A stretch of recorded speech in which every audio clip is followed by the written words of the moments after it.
à mon aide. Seigneur, viens vite à mon secours. Gloire au Père, au Fils, au Saint-Esprit, maintenant et toujours. Dans les siècles des siècles, Amen. Alléluia. Roi du ciel, consolateur, Esprit de vérité, toi qui es partout présent, toi qui emplis tout, trésor de grâce et donateur de vie, viens et demeure en nous. Purifie-nous de toute souillure et sauve nos âmes. Toi qui es bonté. Roi du ciel consolateur, Esprit de vérité, toi qui es partout présent, toi qui emplis tout, trésor de grâce et donateur de vie, viens et demeure en nous. Purifie-nous de toute souillure et sauve nos âmes. Toi qui es bonté. Hymne de la Didaché, page 15. Nous te rendons grâce, ô notre Père, pour la sainte vigne de David, ton serviteur. Tu nous l'as fait connaître par Jésus, ton enfant. Comme ce pain rompu autrefois disséminé sur les collines a été recueilli pour n'en faire plus qu'un. Rassemble aussi ton Église des extrémités de la terre dans ton royaume. Nous te rendons grâce au Père Saint, pour ton saint nom que tu as fait habiter dans nos cœurs. Pour la connaissance de la foi, l'immortalité, que tu nous as accordée par Jésus ton enfant.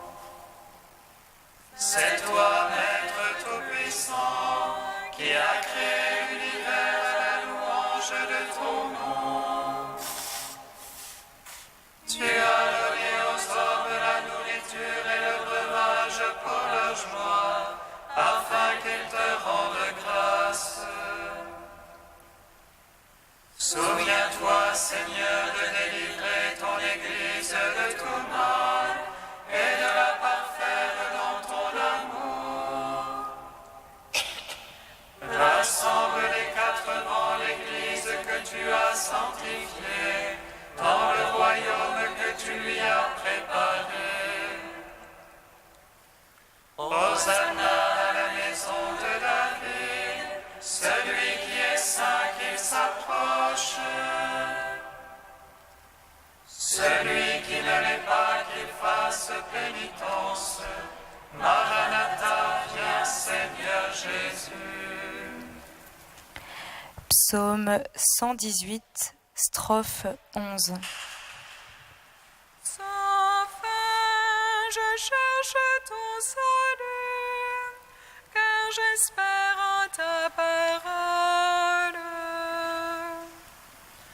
Sans fin, je cherche ton salut, car j'espère en ta parole. Jusqu'au bout, mon âme ira pour ton salut. J'espère en ta parole. Jusqu'au bout, mes yeux pour ta promesse.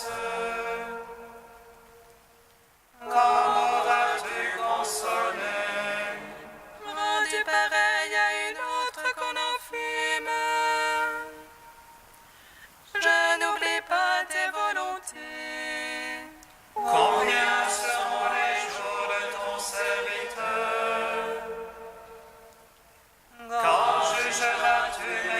persécuteurs.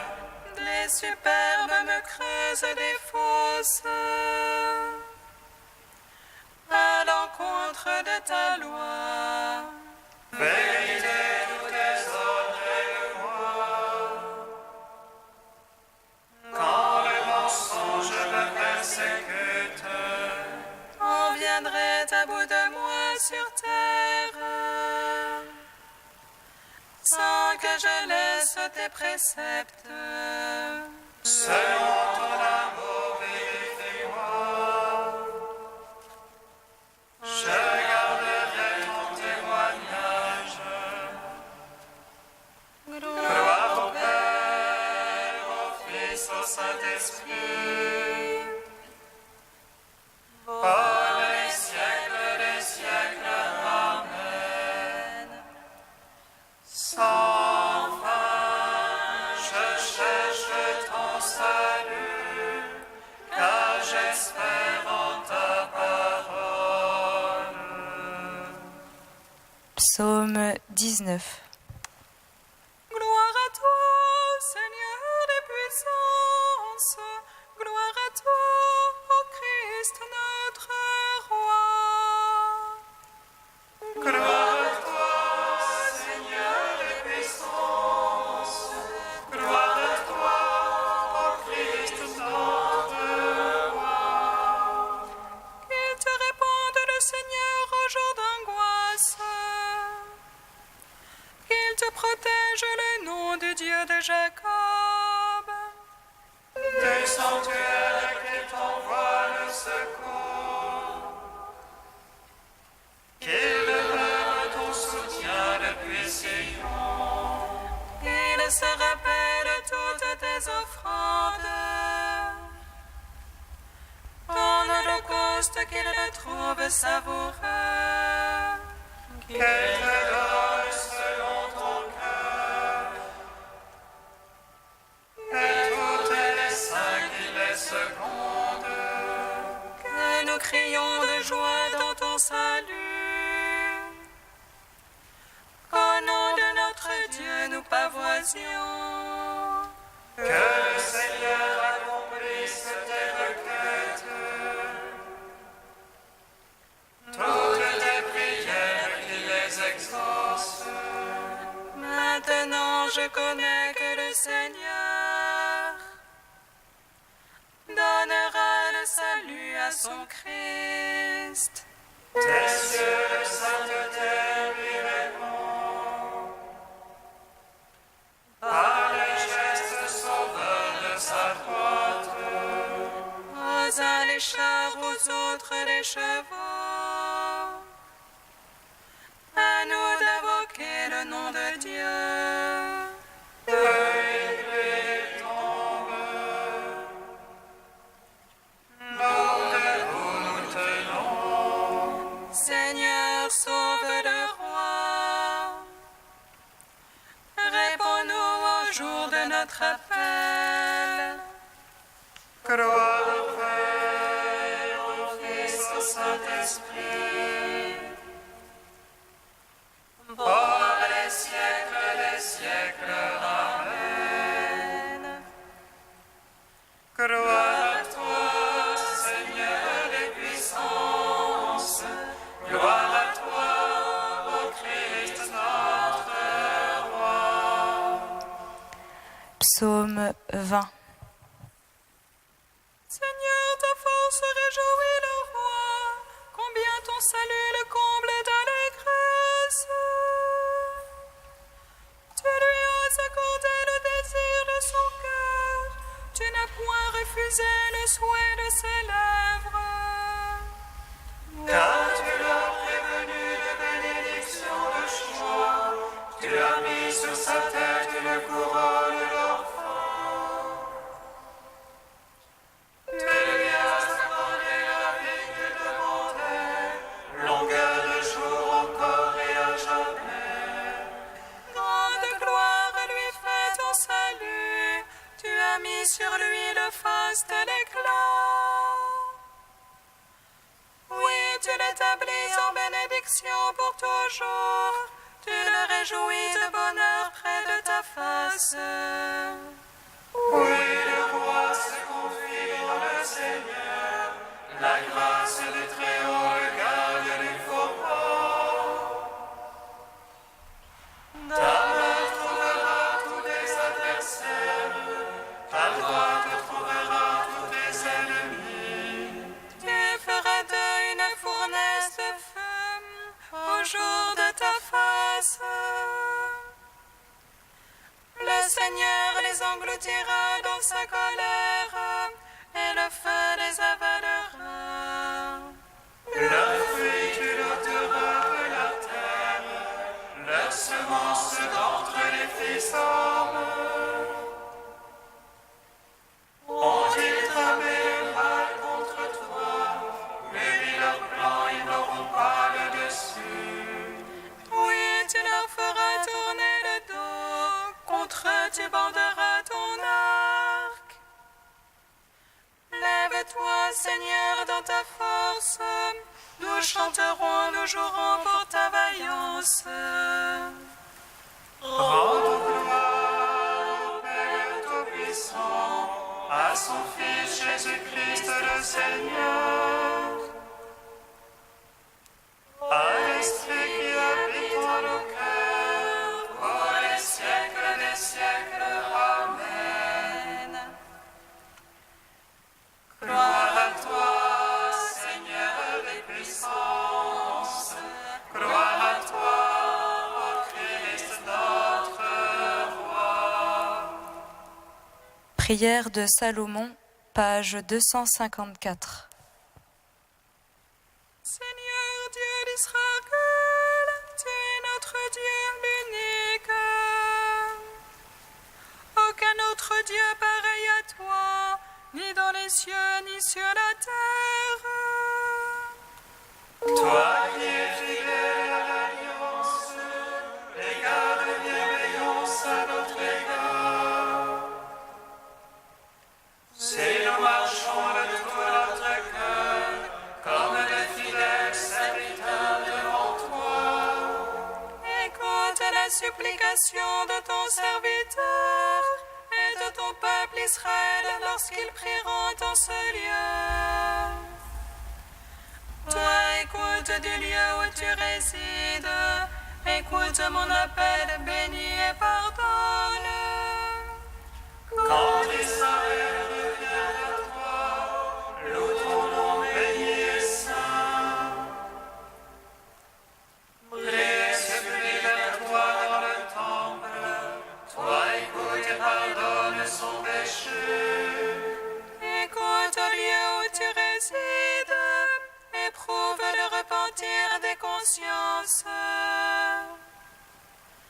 Rends à chaque homme selon sa conduite, car tu connais son cœur, pardonne et agis.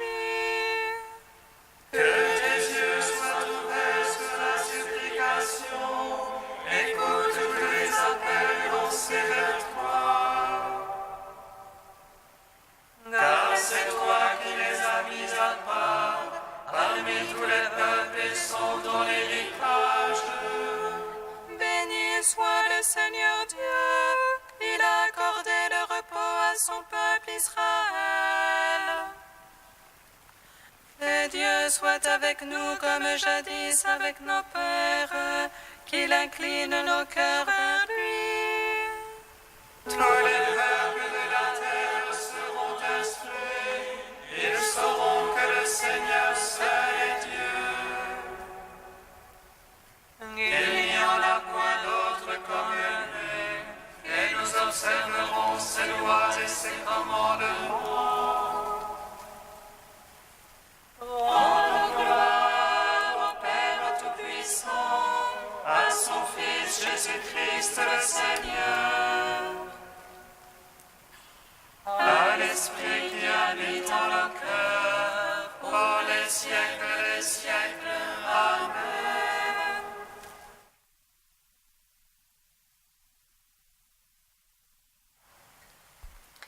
De Stan Rougier, Saint François d'Assise. François est atteint de ce mal que la médecine moderne appelle la cyclothymie. Une humeur instable, une angoisse sourde ont fissuré sa vision du monde. Il oscille entre dépression et excitation. Il se donne encore à des plaisirs mondains, mais le cœur n'y est plus. La souffrance fait comprendre bien des choses. Dieu permit que son corps soit soumis à une longue maladie pour le disposer à l'invasion de l'Esprit Saint. Celano est plus précis.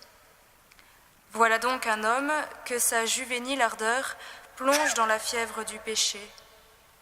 Les penchants de son âge sont plus forts que lui.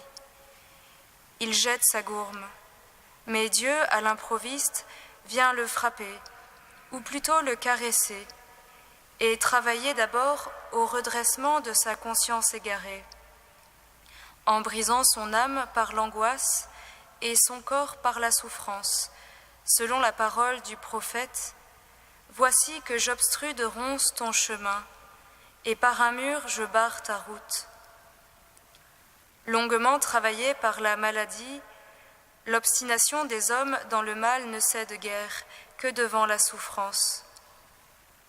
François vit peu à peu se transformer son monde intérieur.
Avec les apôtres remplis de joie, nous te bénissons, Christ ressuscité. Tu nous donnes la vie.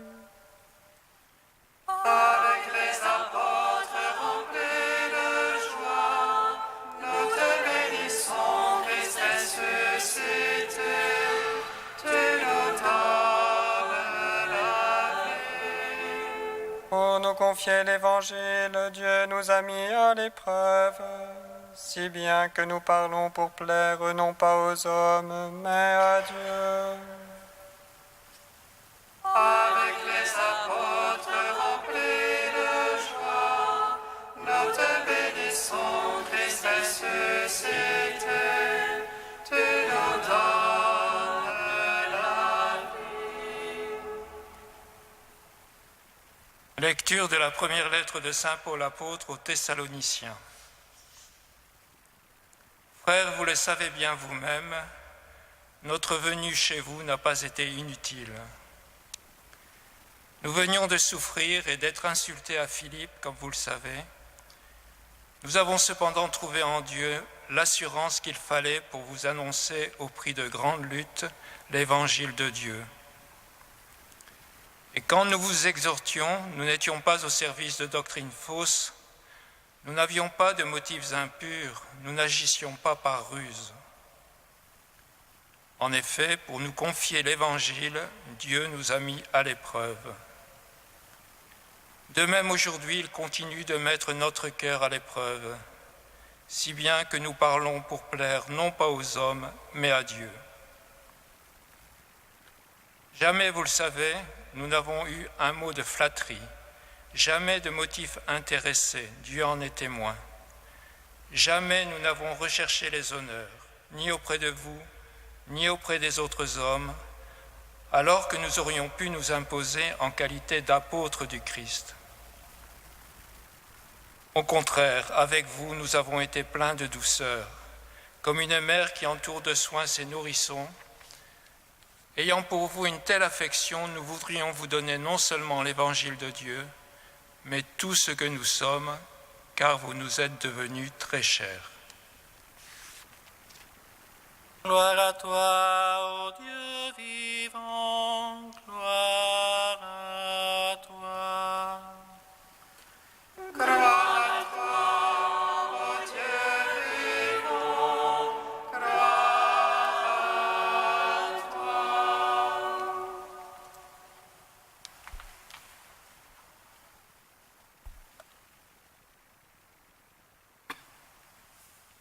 L'Église qui est à Paris fête aujourd'hui Saint Denis, son premier évêque, mort martyr. En tant qu'évêque, Saint Denis est successeur des apôtres. Aussi est-il proposé à notre méditation ce texte de l'apôtre Paul, texte dans lequel Paul apparaît comme le modèle même de ce qu'est un apôtre. Notons au passage que le titre d'apôtre n'est pas encore réservé au groupe des 12. Puisqu'en l'occurrence, non seulement Paul, mais aussi Silas se qualifient eux-mêmes d'apôtres. Ceci implique donc une certaine conception de ce qu'est un apôtre. C'est l'homme choisi par Dieu et missionné par lui pour porter son message aux hommes. Dans ce texte, Paul semble faire l'éloge de lui-même, mais c'est en réalité une réponse virulente à tous ceux qui, dans la communauté chrétienne de Thessalonique, doutent de lui, insinuent que son message n'est pas crédible, ou encore que ses motivations ne sont pas pures, ne sont pas claires. Autant il est facile d'accuser sans preuve, autant il est difficile de prouver sa bonne foi. Et ceci explique le style véhément et incisif du texte.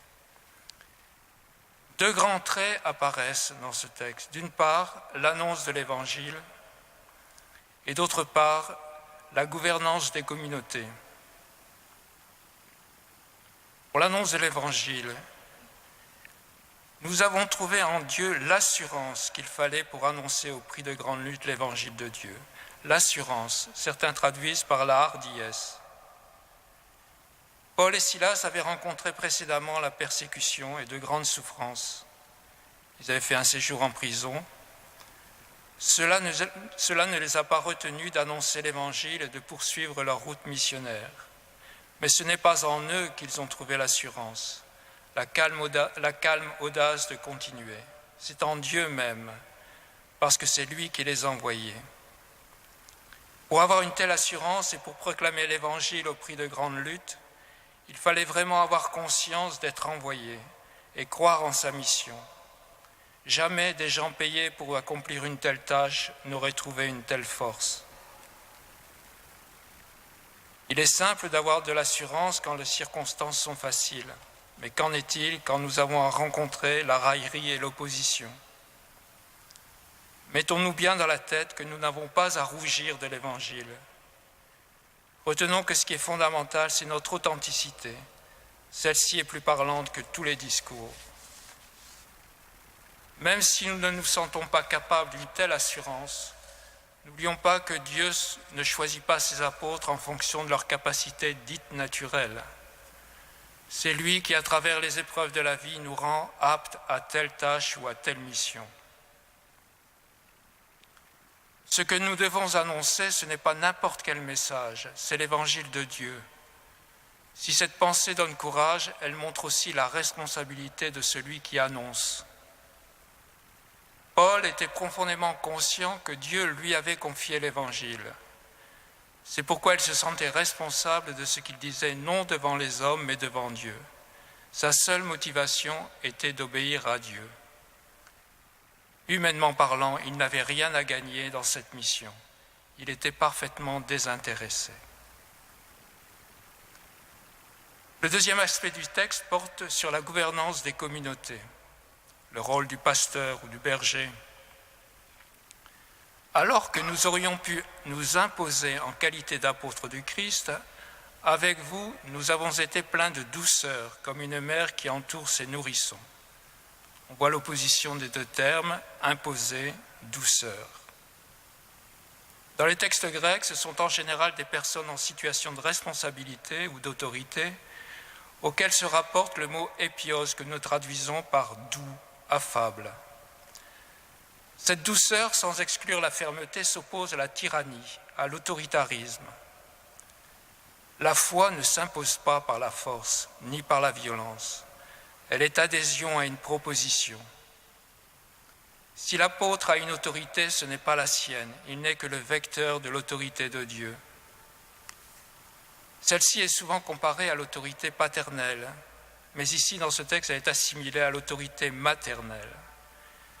Comme dans le livre des Nombres, où Moïse compare le rôle de Dieu à celui d'une mère nourricière, mais il se refuse ce rôle pour lui-même parce qu'il le considère comme une tâche trop lourde.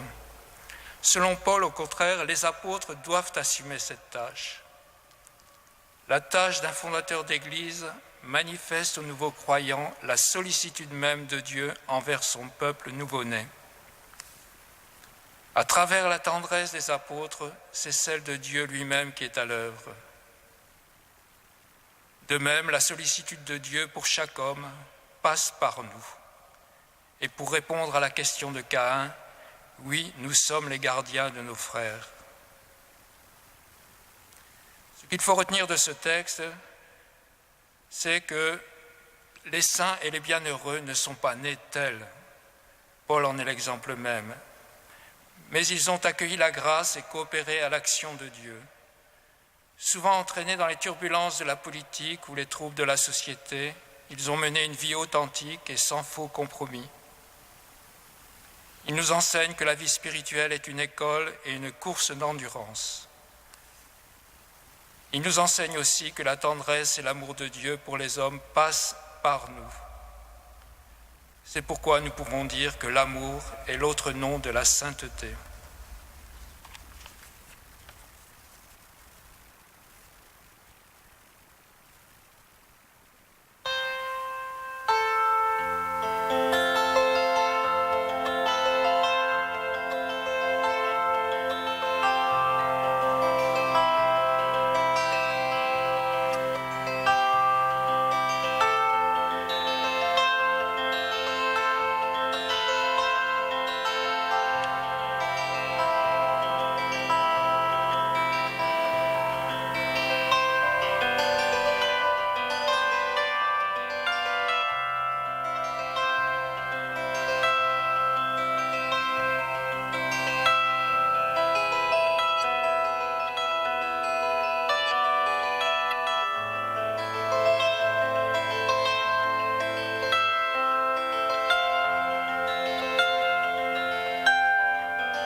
Nous te prions, Seigneur, ami des hommes.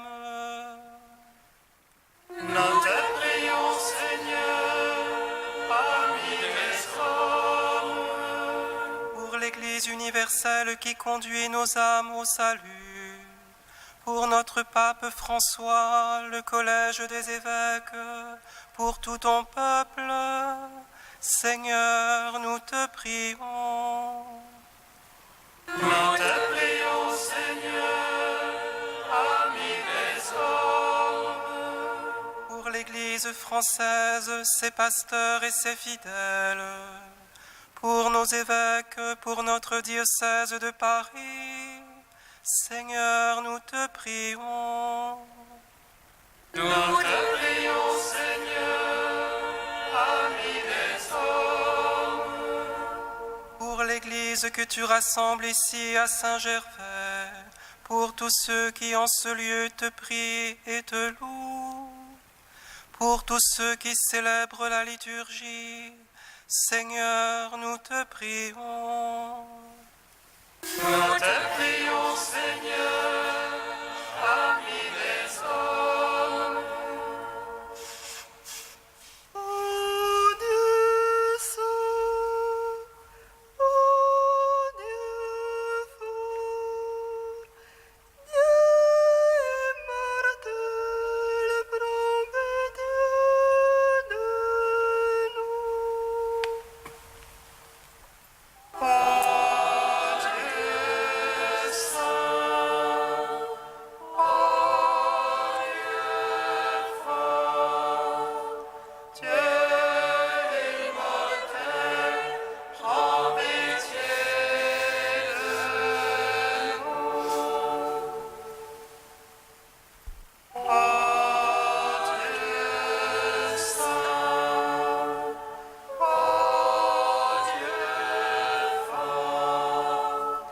Dieu immortel, prends pitié de nous. Gloire au Père et au Fils et au Saint-Esprit, maintenant et toujours et dans les siècles des siècles. Amen. Dieu immortel, prends pitié de nous. Ô Dieu saint, ô Dieu fort, Dieu immortel, prends pitié de nous. Avec Saint Denis, successeur des apôtres, sacrement du bon pasteur, Dieu notre Père, nous te louons. Notre Père qui es aux cieux, Que ton nom soit sanctifié, que ton règne vienne, que ta volonté soit faite sur la terre comme au ciel. donne-nous aujourd'hui notre pain de ce jour. Pardonne-nous nos offenses, comme nous pardonnons aussi à ceux qui nous ont offensés. Et ne nous soumets pas à la tentation, mais délivre-nous du mal. Car c'est à toi qu'appartiennent le règne, la puissance et la gloire, pour les siècles des siècles. Amen.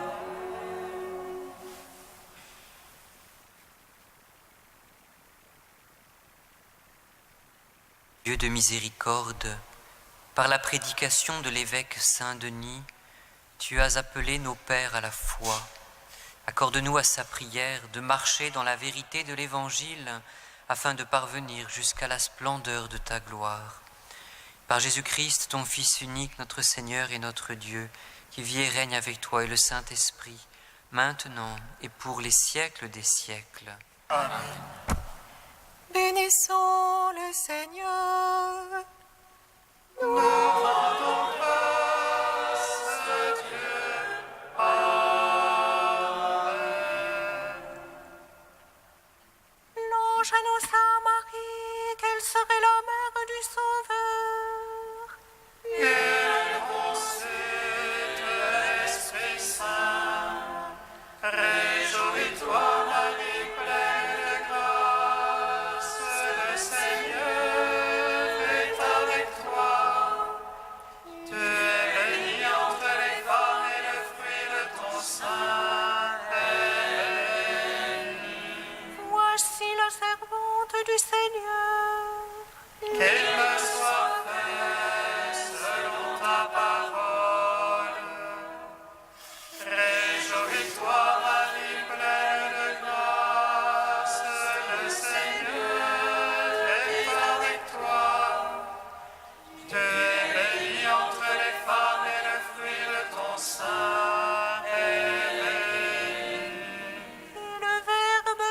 péchés.